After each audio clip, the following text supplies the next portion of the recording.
በእያንዳንዱ ቤተሰብ ሀገር ተከባለች። በእያንዳንዱ በተከበበው ቤተሰብም የሚሰራው የሚከናወነው ወጥቶ መግባት ሁሉ ደግሞ የሀገርን ኢኮኖሚ ይገነባል። ዛሬ ስንቱ ቤተሰብ ለልጁ ቀላሉን የሚደፋ ውሃ እንኳን እንዲያቀና መንገድ ያሳየዋል። በእርግጥ ወቅቱ ክረምት ነው፣ ሐምሌ ገብቷል። አብዛኛው ወጣቶች ልጆች በፊት ክረምቱ እንደ ዛሬ ሲሆን የጋራጅ ሥራ ለሳሙና እየተባለ በሳምንት ከየጋራጅ ቤቱ ደጃፍ ሲንከባለሉ ይውላሉ። ውሃ ያቀብላሉ፣ ፎጣ ይሰጣሉ፣ የእጅ ሥራ ይለምዳሉ። በሌላው ሙያ የኢኮኖሚ ቢዝነስ፣ ንግድ፣ ዕውቀት፣ ሥራ መንገዱን ይለዩበታል። ዛሬስ ቀድማ መጀመር የምታውቅበት ሀገር ለወጣቶቿ ቤተሰብም ቢሆን ለልጆቹ ምን ያህል ሥራ ያሳያል፣ ያለማምዳል። ይህን ማድረግ በእርግጥ ነገ ለሚጣለው ግዙፍ ኢኮኖሚ ለሚሽከረከረው ቢዝነስ መንገድ የሚያሳይ ነው። በአብዛኛው በአደገው ሀገር ልጆች የመጀመሪያ ደረጃ ትምህርታቸውን አጠናቀው የሁለተኛ ደረጃ ትምህርታቸውን ሲያጋምሱ ከቤተሰብ እጅ ላለመጠበቅ ሥራ ለመልመድ በየፒዛ ቤቱ፣ በየበርገር ቤቱ፣ በየኮፊ ሃውሱ አስተናጋጅ ሲሆኑ ተመልክተናል። በእርግጥ እነዚህ ልጆች ብዙ ነገር ከዚህ ይለምዳሉ። በኢትዮጵያስ ያለው የሥራ ክቡር ነው ጥቅስ ስንቱ ገብቶት ይሆን? ዛሬ አንድ በመካከለኛ ገቢ ላይ ያለ ወላጅ ልጁ በትርፍ ሰዓት ማስተናገድ ለሥራ ወጥቼ ለግባ ዕውቀት ልቅሰም ቢል ስንቱ ይሆን አርጩሜውን የሚመዘው? የተከበራችሁ አድማጮች፣ በዛሬው የምጣኔ ሀብት ዝግጅት ይህን የተመለከተውንና ተያያዥ መረጃዎችን ትሰማላችሁ። አብራችሁን ብትሆኑ እንፈልጋለን። አቶ ወንድወሰን ዘውዱ መሸሻ በቢዝነስ ንግድና ሥራ ለረጅም ዓመታት ቆይተዋል። በተለይ በቡና እርሻና ተያያዥ ሥራዎች ለ15 ዓመታት አገልግለዋል። አቶ ወንድወሰን አሁን የቶሞካ ቡና ዋና ሥራ አስፈጻሚ ናቸው። እሳቸው እዚህ ለተነሳ ጉዳይ እንዲነግሩን ያላቸው የትምህርት ዝግጅትና የዋሉበት የንግድ ሥራ ጠባይ ይፈቅድላቸዋል። ፍሪ ኢንተርፕራይዝ ይማራል፣ መስራት ይማራል። ንግድን በደንብ እያወቀው እያየ ይሄዳልና እንደ ስራ ፍሪ ኢንተርፕራይዝን ፑሽ ማድረግ መቻል ያለብን። ለመንግስትም ባይዘው ትልቁ ጫና የሚቀንስለት ፍሪ ኢንተርፕራይዝን ሲያበረታታ ነው። ሰው መገበያ አያስፈልገውም፣ መደጎም አያስፈልገውም። ሰው በራሱ ለፍቶ ከዛ ደግሞ ትልቁ ነገር መንግስት ራሱን ማስተዳደር የሚፈልገው በታክስ ነው። ስለዚህ አንድ ሰው ከነገረ ታክሱን የሚከፍልበት ጊዜ ይደርሳል። ስለዚህ ዋና እኛ ኢትዮጵያ ውስጥ ፑሽ ማድረግ ያለብን ፍሪ ኢንተርፕራይዝ ነው። ስህተት ተሳስተናል ከዚህ በፊት ኮሚኒዝም ምናምን ብለን ይሄ መማሪያ መሆን መቻል አለበት። እኛ ፑሽ ማድረግ ያለብን እንደ ሀገር በየአካባቢው ከሰሜን እስከ ደቡብ ከምስራቅ እስከ ምዕራብ ፍሪ ኢንተርፕራይዝን ነው። ኢትዮጵያ ደግሞ ለፍሪ ኢንተርፕራይዝ የምትመች ሀገር ናት። ሪሶርስ አለ፣ በጣም ብዙ አይነት ሪሶርስ አላት። አፋር ብትሄድ ጨው ነው፣ ደቡብ ብትሄድ ቡናው አለ፣ ቅመማ ቅመሙ አለ። ሳይለቀም የሚባክን ቡና ያለበት ሀገር ነው ያለነው እና ይሄ መበረታታት አለበት። ውጭ ሀገር ላይ እኮ 8ኛ ክፍልና የ9ኛ ክፍል አሁን አሜሪካን ሀገር ትልልቅ ኢኮኖሚ ላይ ያሉ ልጆች ስራ ይጀምራሉ። አሁን ግማሹ ፒዛ ቤት፣ ግማሹ በርገር ቤት፣ ግማሹ ኮፊ ሃውስ ላይ እንደዛ ያደርጋሉ። እና ያንን ነገር እዚህ ማምጣት የምንቸገረው ለምንድን ነው?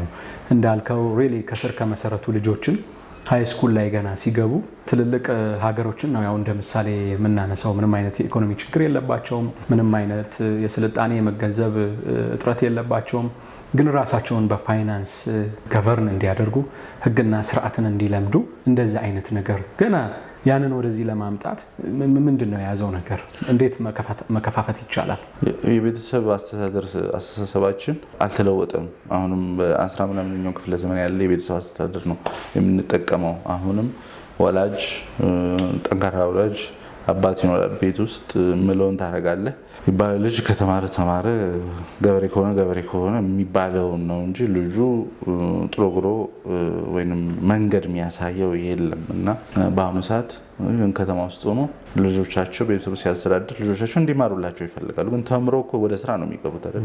ስለዚህ መጀመሪያ ከትምህርት በፊት ስራ ይቀድማል። ስራ አስተምሯቸው፣ ቤት ውስጥ ስራ አሳየዋቸው፣ ከቤት ውጭ ስራ እንዲሰሩ አድርጓቸው ነው የኔ ምክር የሚሆነው። እኔ ኦብዘርቭ ካረኩት ነገር ብዙ ቤተሰብ ልጆቻቸው እስከሚያድጉ ድረስ ዩኒቨርሲቲ ጨርሰው ስራ እስከሚፈልጉ ድረስ ስራ እንዲሰሩ አያበረታቷቸውም፣ አይገፏቸውም። ይሄ በጣም ትልቅ ስህተት ነው።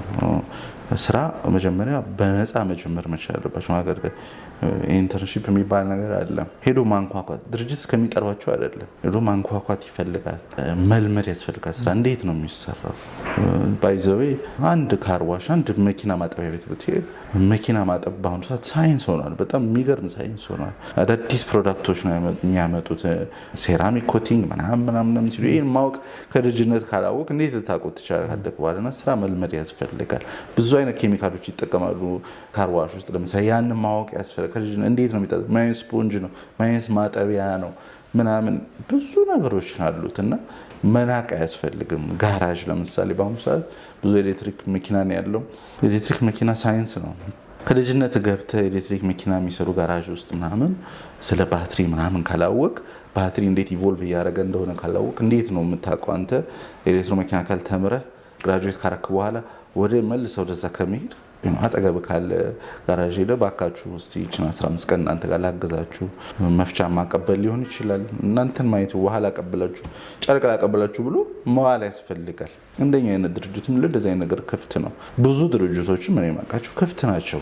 ግን መጥቶ ቢጠይቅ ቤተሰብ ልጁን ይዞ ሄዶ ወስዶ እዚህ ስቲዋል እነዚህ ምን አወቅ ምን ተማርክ ብሎ መጠየቅ ያስፈልጋል። ያ ነው የሚጎለው ብዬ ነው የማስበው። ከጨረስክ በኋላ ግራጁዌት ካረክ በኋላ ስራ መፍጠር ምንም ስራ ሳስራ በጣም ከባድ ነገር ነው። ቢኮዝ ፕሮሰሱን አታውቁም። ንግድ ፍቃድ የት ነው የሚወጣው? እንትን የት ነው አታውቅም። በልጅነት ግን ንግድ ቤት ውስጥ ስትወድ ስታይ፣ ጋራዥ ውስጥ ይሁን ካፌ ውስጥ ባለቤቶች ሲሰሩ ስታይ፣ ቀበሌ ለምንድን ነው የሚሄዱ? ክፍለ ከተማ ለምንድን ነው የሚሄዱት? ገቢዎች ማን ነው? ብቃት ማን ነው? እንትን ማን ነው ምናምን አትሊስት ሙሉውን እንኳን ኢንፎርሜሽን ባይኖር ኮንሴፕት ይኖራል። ማን ከማን ወዴት ነው ፕሮሰሱ? ሁሉ ነገር ፕሮሰስ ስለሆነ ማለት ነው። እና ይህን ለማወቅ ቤተሰብ ትልቁ ሚና መጫወት ያለበት ቤተሰብ ነው።